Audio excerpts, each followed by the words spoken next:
The old man moved slowly through the supermarket aisle, one careful step at a time. His jacket was worn at the elbows, his shoes scuffed and uneven.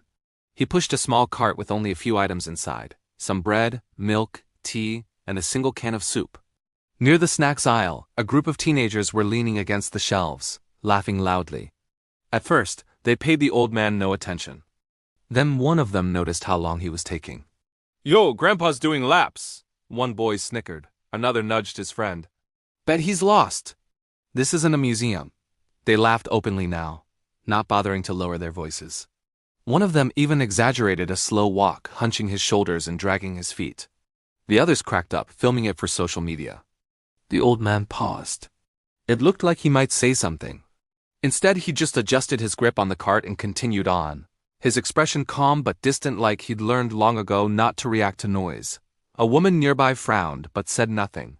A cashier glanced over, shook her head, and went back to work. No one stepped in. The teenagers took the silence as encouragement.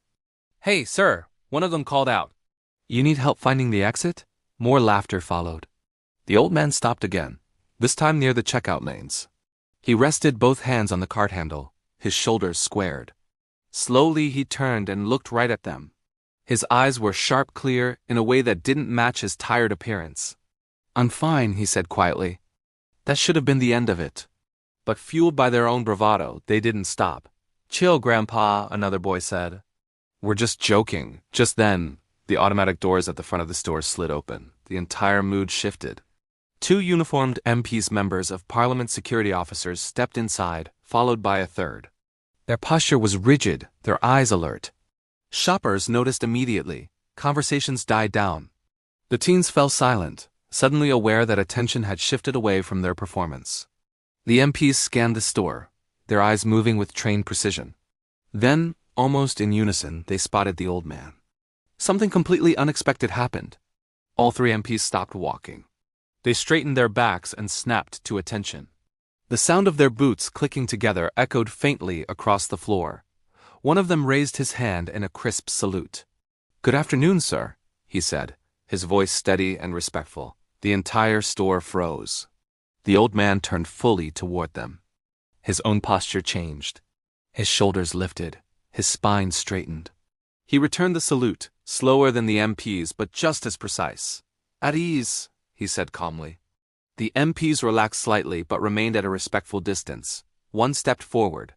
"We were informed you'd be stopping by today, sir. We wanted to make sure everything was in order." The teens stared, their mouths slightly open. Their phones were lowered, the laughter long gone. The old man just nodded. "Everything's fine. Just picking up groceries." "Yes, sir," the MP replied. "Please let us know if you need anything." Only then did the rest of the store seem to breathe again. Whispers rippled through the aisles. "Who is he? Did you see that? Why are MPs saluting him?" The old man turned back to his cart, as if nothing extraordinary had happened. He placed his items on the conveyor belt. The cashier, now visibly nervous, scanned them carefully. "Oh, on the house," she said softly, pushing the receipt aside. He simply shook his head. "No, I'll pay." Behind him, the teenagers were still rooted to the spot. One of them finally spoke, his voice low. "Bro, who is that guy?" A nearby shopper answered quietly, almost reverently. "That's a former Speaker of the House, served over 30 years. War veteran, too. He helped write half the laws you live under." The color drained from their faces. The boy who'd been filming slowly slid his phone into his pocket, ashamed. The old man paid, thanked the cashier, and turned to leave. As he passed the teens, he stopped.